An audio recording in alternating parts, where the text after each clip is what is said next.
the stockbroker's clerk. Shortly after my marriage, I had bought a connection in the Paddington district.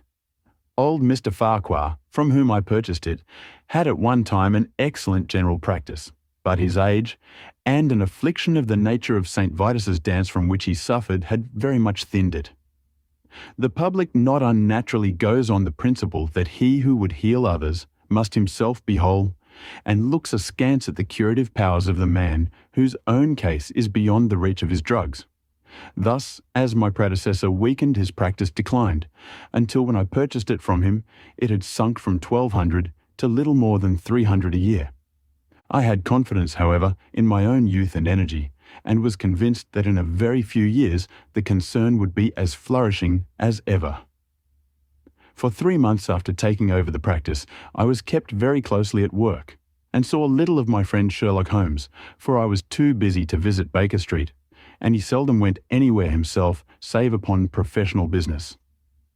I was surprised, therefore, when, one morning in June, as I sat reading the British Medical Journal after breakfast, I heard a ring at the bell, followed by the high, somewhat strident tones of my old companion's voice. "Ah, my dear Watson," said he, striding into the room, "I'm very delighted to see you. I trust that Mrs. Watson has entirely recovered from all the little excitements connected with our adventure of the Sign of 4. "Thank you, we are both very well," said I, shaking him warmly by the hand. "And I hope also," he continued, sitting down in the rocking chair, "that the cares of medical practice have not entirely obliterated the interest which you used to take in our little deductive problems." "On the contrary," I answered, "it was only last night that I was looking over my old notes and classifying some of our past results. I trust that you don't consider your collection closed." "Not at all. I should wish nothing better than to have some more of such experiences." "Today, for example?" "Yes, today, if you like." "And as far off as Birmingham?" "Certainly, if you wish it." "And the practice?" "I do my neighbour's when he goes. He is always ready to work off the debt." "Ha! Nothing could be better," said Holmes, leaning back in his chair and looking keenly at me from under his half-closed lids. "I perceive that you have been unwell lately. Summer colds are always a little trying." "I was confined to the house by a severe chill for 3 days last week. I thought, however, that I had cast off every trace of it." "So you have. You look remarkably robust. How, then, did you know of it?" "My dear fellow, you know my methods." "You deduced it, then?"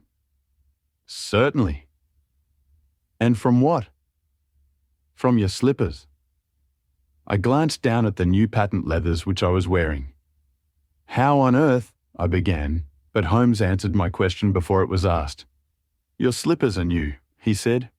"You could not have had them more than a few weeks. The soles which you are at this moment presenting to me are slightly scorched.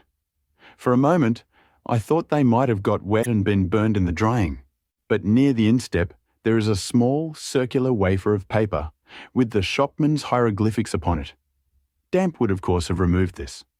You had, then, been sitting with our feet outstretched to the fire, which a man would hardly do, even in so wet a June as this, if he were in his full health."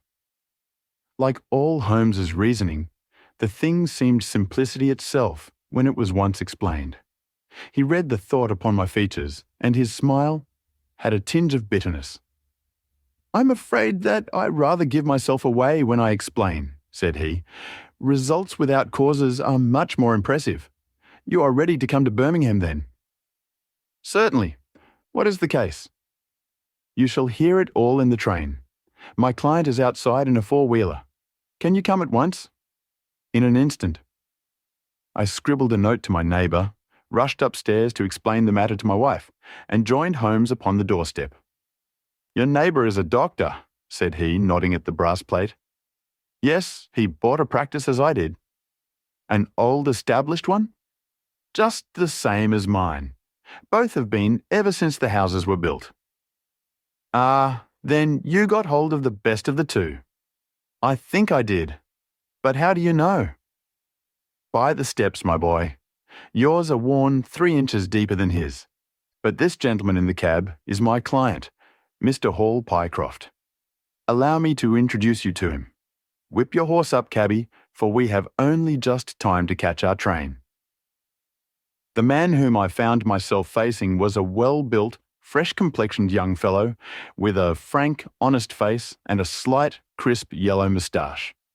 He wore a very shiny top hat and a neat suit of sober black, which made him look what he was, a smart young city man of the class who have been labelled cockneys, but who give us our crack volunteer regiments and who turn out more fine athletes and sportsmen than any body of men in these islands.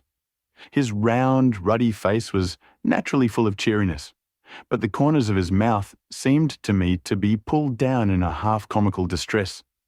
It was not, however, until we were all in a first-class carriage and well started upon our journey to Birmingham that I was able to learn what the trouble was which had driven him to Sherlock Holmes. "We have a clear run here of 70 minutes, Holmes remarked. "I want you, Mr. Hall Pycroft, to tell my friend your very interesting experience exactly as you have told it to me, or with more detail if possible. It will be of use to me to hear the succession of events again. It is a case, Watson, which may prove to have something in it, or may prove to have nothing, but which at least presents those unusual and outre features which are as dear to you as they are to me.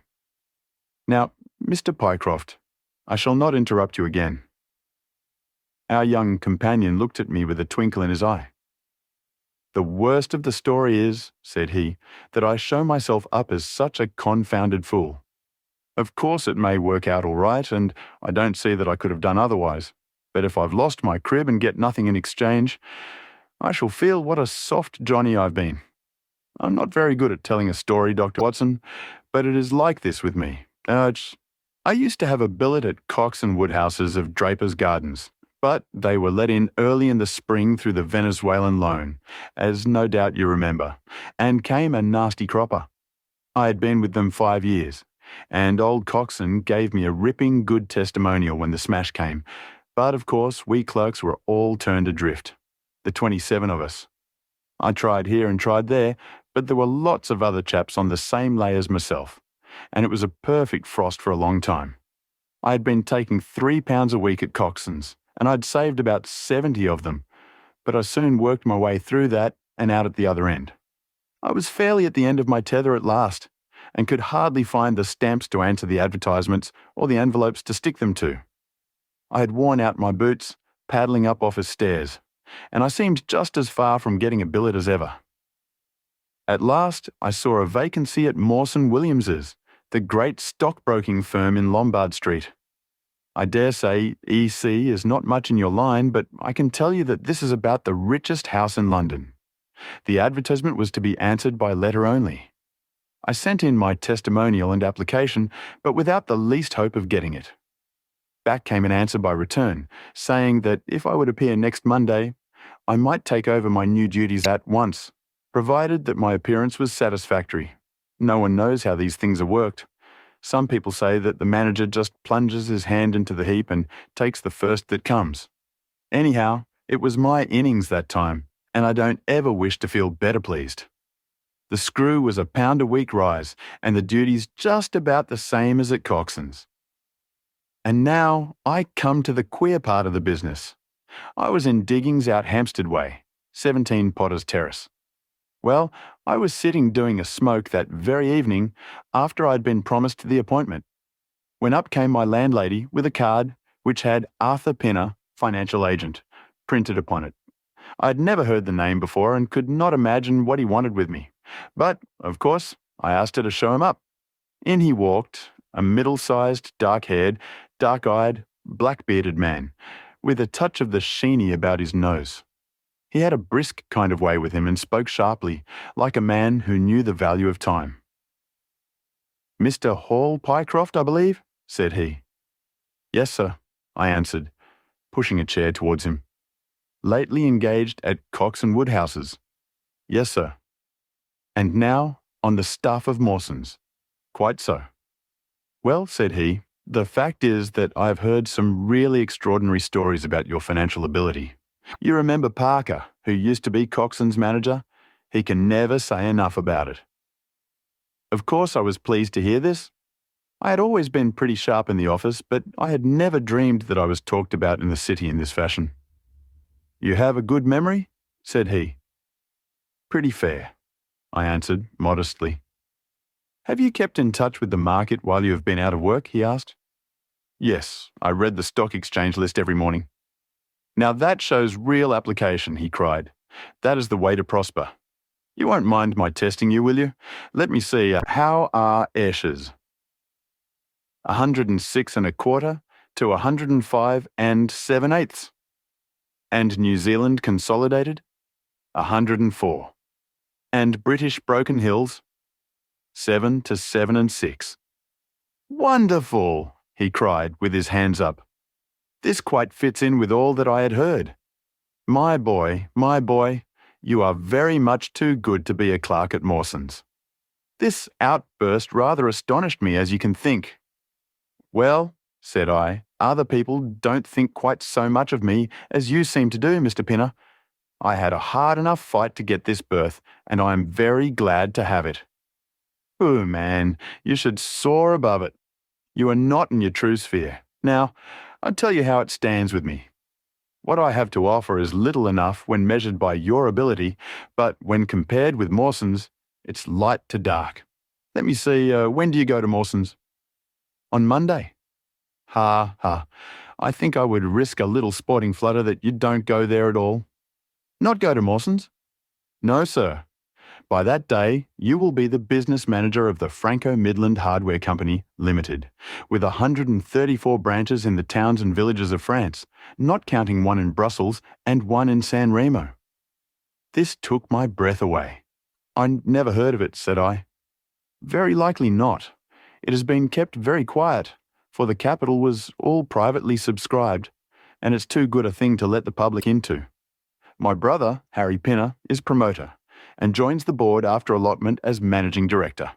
He knew I was in the swim down here, and asked me to pick up a good man cheap. A young, pushing man with plenty of snap about him. Parker spoke of you, and that brought me here tonight. We can only offer you a beggarly 500 to start with." "500 a year," I shouted. "Only that at the beginning, but you are to have an overriding commission of 1% on all business done by your agents, and you may take my word for it that this will come to more than your salary." "But I know nothing about hardware." "Tut, my boy, you know about figures." My head buzzed and I could hardly sit still in my chair. But suddenly, a little chill of doubt came upon me. "I must be frank with you," said I. "Mawson only gives me 200, but Mawson is safe. Now, really, I know so little about your company that—" "Ah, smart, smart," he cried, in a kind of ecstasy of delight. "You are the very man for us. You are not to be talked over, and quite right too. Now, here's a note for £100, and if you think that we can do business, you may just slip it into your pocket as an advance upon your salary." "That is very handsome," said I. "When should I take over my new duties?" "Be in Birmingham tomorrow at 1, said he. "I have a note in my pocket here, which you will take to my brother. You will find him at 126B Corporation Street, where the temporary offices of the company are situated. Of course, he must confirm your engagement, but between ourselves, it will be all right." "Really, I hardly know how to express my gratitude, Mr. Pinner," said I. "Not at all, my boy. You have only got your deserts. There are 1 or 2 small things, mere formalities, which I must arrange with you. You have a bit of paper beside you there. Kindly write upon it, 'I am perfectly willing to act as business manager to the Franco-Midland Hardware Company, Limited, at a minimum salary of £500. I did as he asked, and he put the paper in his pocket. "There is one other detail," said he. "What do you intend to do about Mawson's?" I had forgotten all about Mawson's in my joy. "I'll write and resign," said I. "Precisely what I don't want you to do. I had a row over you with Mawson's manager. I had gone up to ask him about you, and he was very offensive. Accused me of coaxing you away from the service of the firm and that sort of thing. At last, I fairly lost my temper. 'If you want good men, you should pay them a good price,' said I. He would rather have our small price than your big one, said he. I'll lay you a fiver, said I, that when he has my offer, you'll never so much as hear from him again. Done, said he. We picked him out of the gutter, and he won't leave us so easily. Those were his very words. The impudent scoundrel, I cried. I've never so much as seen him in my life. Why should I consider him in any way? I shall certainly not write if you would rather I didn't. Good, that's a promise, said he, rising from his chair. Well, I'm delighted to have got so good a man for my brother. Here's your advance of £100, and here is the letter. Make a note of the address, 126B Corporation Street, and remember that 1 o'clock tomorrow is your appointment. Good night, and may you have all the fortune that you deserve. That's just about all that passed between us, as near as I can remember. You can imagine, Dr. Watson, how pleased I was at such an extraordinary bit of good fortune. I sat up half the night hugging myself over it, and next day I was off to Birmingham in a train that would take me in plenty time for my appointment. I took my things to a hotel in New Street, and then I made my way to the address which had been given me. It was a quarter of an hour before my time, but I thought that would make no difference. 126B was a passage between two large shops, which led to a winding stone stair, from which there were many flats, letters offices to companies or professional men. The names of the occupants were painted at the bottom on the wall, but there was no such name as the Franco Midland Hardware Company, Limited. I stood for a few minutes with my heart in my boots, wondering whether the whole thing was an elaborate hoax or not, when up came a man and addressed me. He was very like the chap I'd seen the night before, the same figure and voice, but he was clean-shaven, and his hair was lighter. "Are you Mr. Hall Pycroft?" he asked. "Yes," said I. "Oh, I was expecting you. But you are a trifle before your time. I had a note from my brother this morning in which he sang your praises very loudly.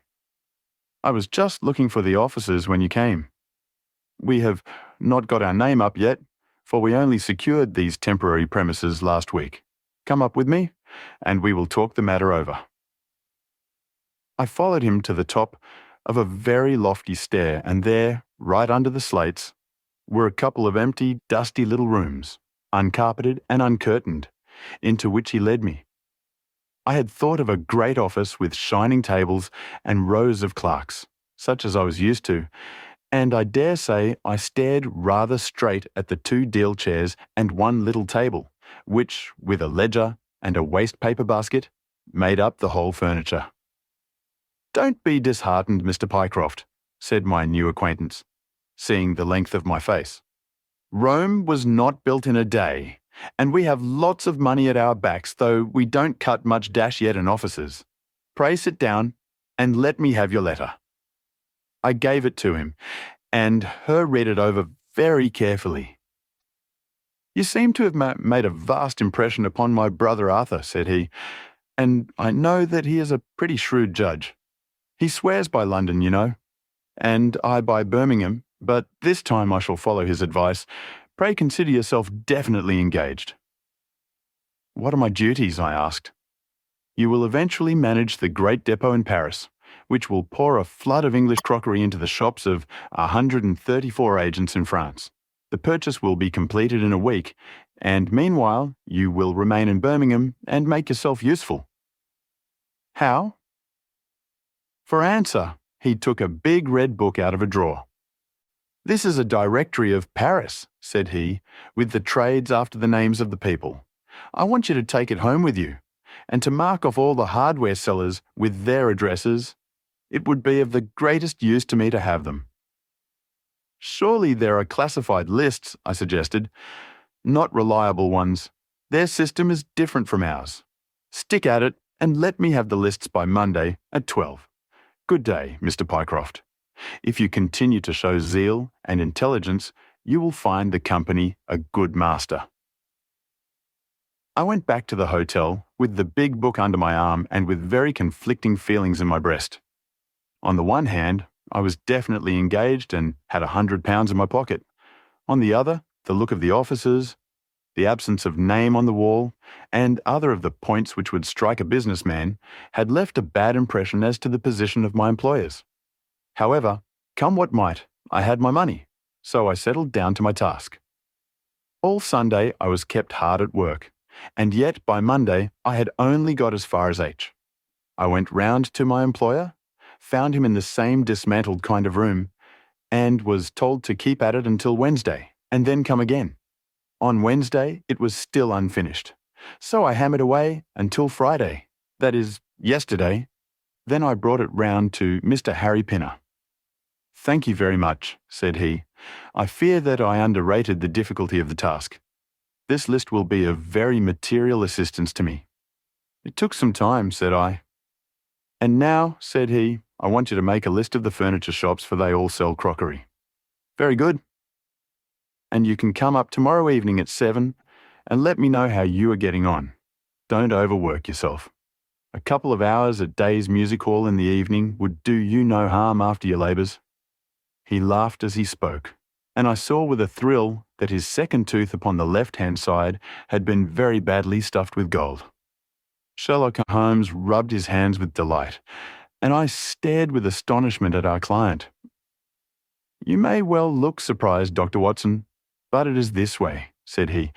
"When I was speaking to the other chap in London, at the time that he laughed at my not going to Mawson's, I happened to notice that his tooth was stuffed in this very identical fashion.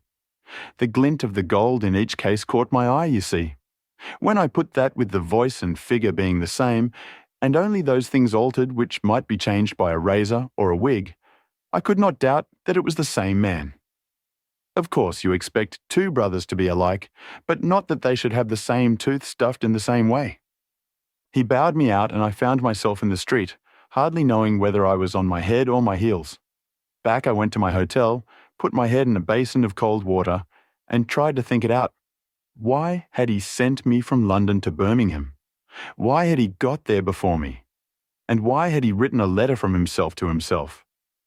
It was altogether too much for me, and I could make no sense of it. And then, suddenly it struck me that what was dark to me might be very light to Mr. Sherlock Holmes. I had just time to get up to town by the night train to see him this morning, and to bring you both back with me to Birmingham." There was a pause after the stockbroker's clerk had concluded his surprising experience. Then Sherlock Holmes cocked his eye at me, leaning back on the cushions with a pleased and yet critical face, like a connoisseur who has just taken his first sip of a Comet vintage. "Rather fine, Watson, is it not?" said he. "There are points in it which please me. I think that you will agree with me that an interview with Mr. Arthur Harry Pinner in the temporary offices of the Franco-Midland Hardware Company, Limited, would be a rather interesting experience for both of us." "But how can we do it?" I asked. "Oh, easily enough," said Hall Pycroft cheerily. "You are two friends of mine who are in want of a billet, and what could be more natural than that I should bring you both round to the managing director?" "Quite so, of course," said Holmes. "I should like to have a look at the gentleman and see if I can make anything of his little game. What qualities have you, my friend, which would make your services so valuable? Or is it possible that—" He began biting his nails and staring blankly out of the window, and we hardly drew another word from him until we were in New Street. At 7 o'clock that evening, we were walking, the three of us, down Corporation Street to the company's offices. "It is no use our being at all before our time," said our client. "He only comes there to see me, apparently, for the place is deserted up to the very hour he names." "That is suggestive," remarked Holmes. "By Jove, I told you so," cried the clerk. "That's he walking ahead of us there." He pointed to a smallish, dark, well-dressed man who was bustling along the other side of the road. As we watched him, he looked across at a boy who was bawling out the latest edition of the evening paper, and running over among the cabs and buses, he bought one from him. Then, clutching it in his hand, he vanished through a doorway. "There he goes," cried Hall Pycroft. "These are the company's offices into which he has gone. Come with me, and I'll fix it up as easily as possible." Following his lead, we ascended 5 stories, until we found ourselves outside a half-opened door at which our client tapped. A voice within bade us enter, and we entered a bare, unfurnished room, such as Hall Pycroft had described. At the single table sat the man whom we had seen in the street, with his evening paper spread out in front of him, and as he looked up at us, it seemed to me that I had never looked upon a face which bore such marks of grief, and of something beyond grief, of a horror such as comes to few men in a lifetime. His brow glistened with perspiration. His cheeks were of the dull, dead white of a fish's belly, and his eyes were wild and staring. He looked at his clerk as though he failed to recognize him, and I could see by the astonishment depicted upon our conductor's face that this was by no means the usual appearance of his employer. "You look ill, Mr. Pinner," he exclaimed. "Yes, I'm not very well," answered the other, making obvious efforts to pull himself together and licking his dry lips before he spoke. "Who are these gentlemen whom you have brought with you?" "One is Mr. Harris of Bermondsey, and the other is Mr. Price of this town," said our clerk glibly.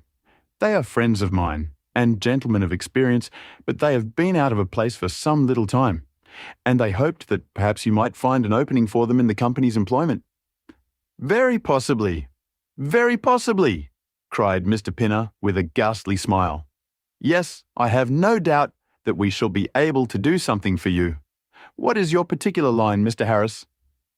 "I am an accountant," said Holmes. "Ah, yes, we shall want something of the sort. And you, Mr. Price?" "A clerk," said I. "I have every hope that the company may accommodate you. I will let you know about it as soon as we come to any conclusion. And now, I beg that you will go. For God's sake, leave me to myself." These last words were shot out of him, as though the constraint which he was evidently setting upon himself had suddenly and utterly burst asunder. Holmes and I glanced at each other, and Hall Pycroft took a step towards the table. "You forget, Mr. Pinner, that I am here by appointment to receive some directions from you," said he. "Certainly, Mr. Pycroft, certainly," the other resumed in a calmer tone. "You may wait here a moment, and there is no reason why your friends should not wait with you. I will be entirely at your service in 3 minutes, if I might trespass upon your patience so far." He rose with a very courteous air and, bowing to us, he passed out through a door at the farther end of the room, which he closed behind him. "What now?" whispered Holmes. "Is he giving us the slip?" "Impossible," answered Pycroft. "Why so?" "That door leads into an inner room." "There is no exit." "None." "Is it furnished?" "It was empty yesterday." "Then what on earth can he be doing? There is something which I don't understand in his manner. If ever a man was 3 parts mad with terror, that man's name is Pinner. What can have put the shivers on him?" "He suspects that we are detectives," I suggested. "That's it," cried Pycroft. Holmes shook his head. He did not turn pale. "He was pale when we entered the room," said he. "It is just possible that—" His words were interrupted by a sharp rat-tat from the direction of the inner door. "What the deuce is he knocking at his own door for?" cried the clerk. Again, and much louder, came the rat-tat-tat. We all gazed expectantly at the closed door. Glancing at Holmes, I saw his face turn rigid, and he leaned forward in intense excitement. Then, suddenly came a low, gargling sound, and a brisk drumming upon woodwork. Holmes sprang frantically across the room and pushed at the door. It was fastened on the inner side. Following his example, we threw ourselves upon it with all our weight. One hinge snapped, then the other, and down came the door with a crash. Rushing over it, we found ourselves in the inner room. It was empty. But it was only for a moment that we were at fault. At one corner, the corner nearest the room which we had left, there was a second door. Holmes sprang to it and pulled it open. A coat and waistcoat were lying on the floor, and from a hook behind the door, with his own braces round his neck, was hanging the managing director of the Franco Midland Hardware Company. His knees were drawn up, his head hung at a dreadful angle to his body, and the clatter of his heels against the door made the noise which had broken in upon our conversation. In an instant, I had caught him round the waist and held him up while Holmes and Pycroft untied the elastic bands which had disappeared between the livid creases of skin. Then we carried him into the other room, where he lay with a clay-coloured face, puffing his purple lips in and out with every breath, a dreadful wreck of all that he had been but 5 minutes before. "What do you think of him, Watson?" asked Holmes.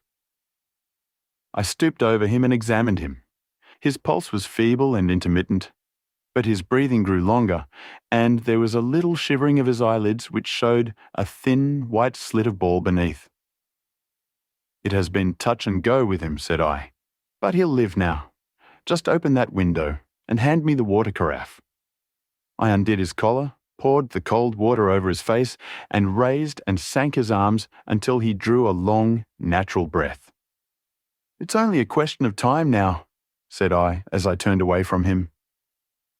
Holmes stood by the table, with his hands deep in his trousers pockets and his chin upon his breast. "I suppose we ought to call the police in now," said he, "and yet I confess that I'd like to give them a complete case when they come." "It's a blessed mystery to me," cried Pycroft, scratching his head.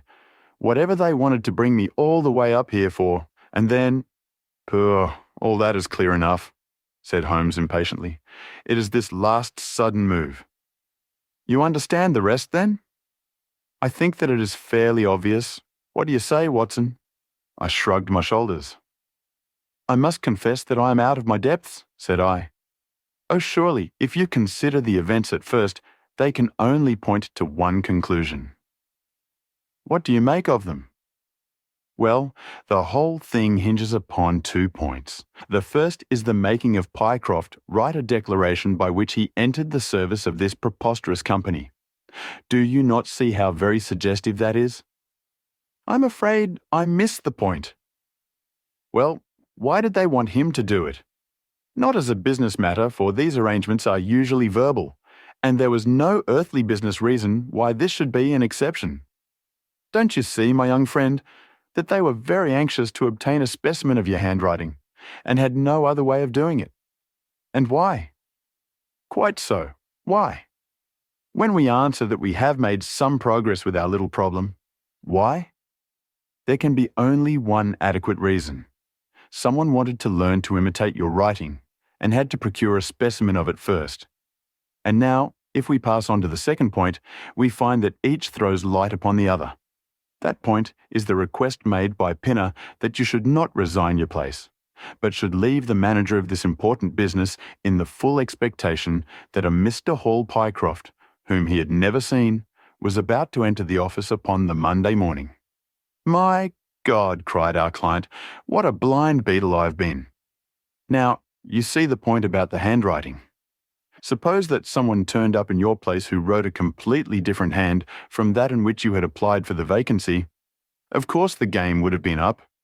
But in the interval, the rogue had learned to imitate you, and his position was therefore secure, as I presume that nobody in the office had ever set eyes upon you."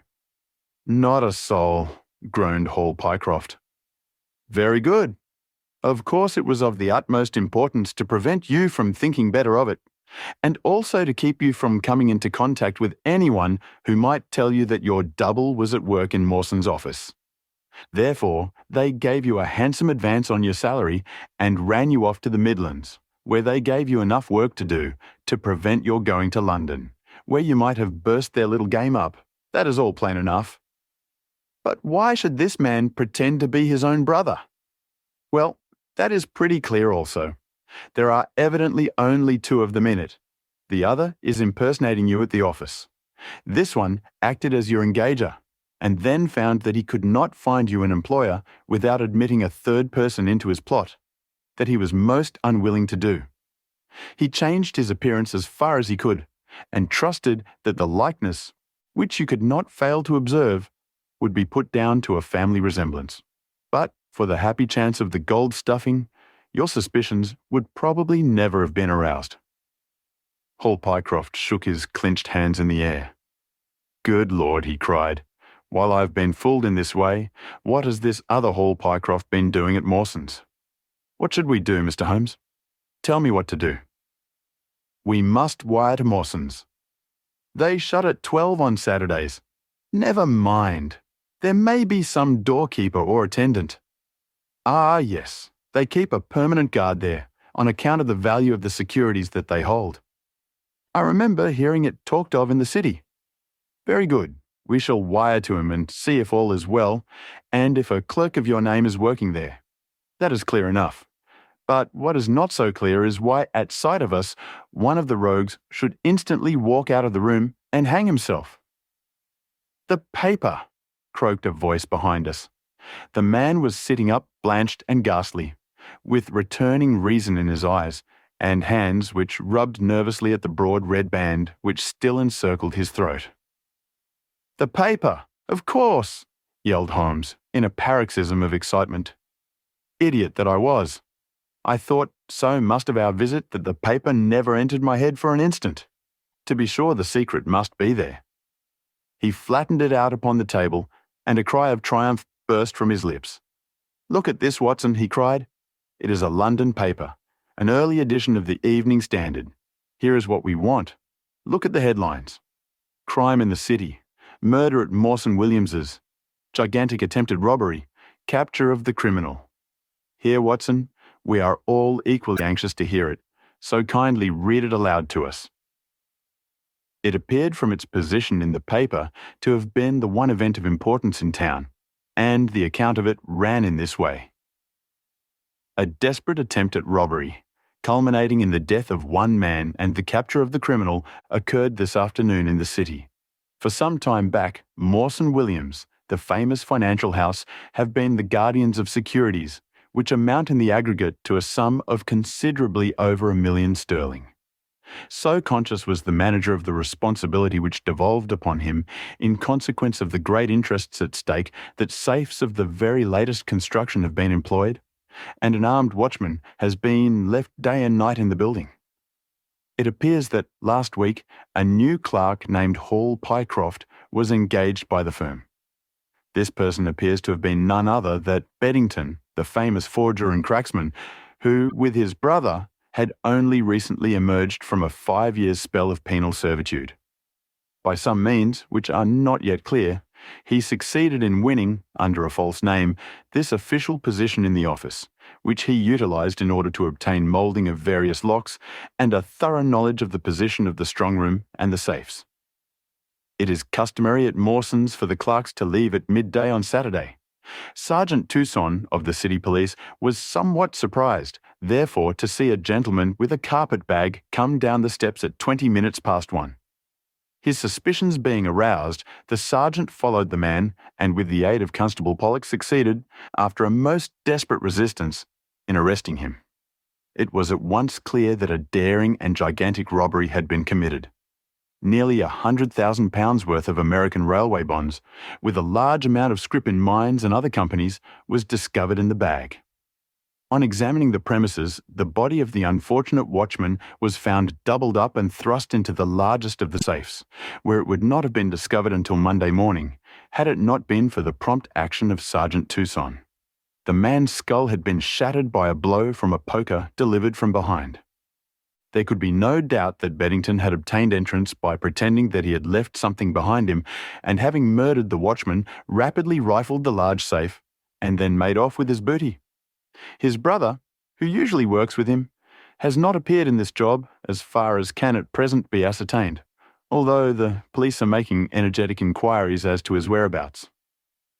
Well, we may save the police some little trouble in that direction, said Holmes, glancing at the haggard figure huddled up by the window. Human nature is a strange mixture, Watson. You see that even a villain and murderer can inspire such affection that his brother turns to suicide when he learns that his neck is forfeited. However, we have no choice as to our action. The doctor and I will remain on guard, Mr. Pycroft, if you will have the kindness to step out for the police.